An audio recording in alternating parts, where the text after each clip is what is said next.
жалпы тойда бұрынғы қазақтың дәстүріне қайтып оралуымыз керек. Кез келген тойға қатысқан адам бір өнер көрсету керек.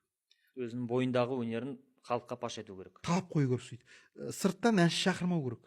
Өйткені ол сырттан шақырған әншілер, олар халықты алдайды, олар фонограммамен айтып кетеді мысалы. Яғни былай айтқан кезде мына мақтанды қою керек.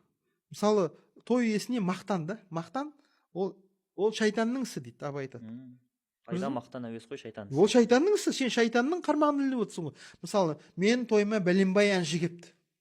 Фонограммамен келіп. Ол фонограммамен келе ме, аузын жыбырлатып кетті ме, оған ешкімнің шаруасы жоқ. Неге? Мақтан. Енді керемет болды. Түсінесіз бе? Иә. Сонда Абай айтады, қырт мақтанды қою керек дейді. Ол қырт мақтан, түсінесіз бе? Менің тойымда адамдар рахаттанып, демалып, көңіл көтеріп, ән айтып, рухани өсіп кетті деп мақтану керек. Арқа жарқа дейді ғой. Иә, халықтың ғылымын арттырып, білімін арттырып, өнерін арттырып, оның, яғни тек қана тәни саулығын емес, оның рухани саулығын арттырып жіберу керек. Жан азығын беру керек. Тән азығын ғана емес, жан азығын алып, адам тойдан демалып қайтып, кейіннен сол тойдан алған энергиясымен қырып, жапырып, жұмыс істеп, бизнес жасап, сол энергиямен біраз шаруа тындыратындай шығу керек қой тойдан.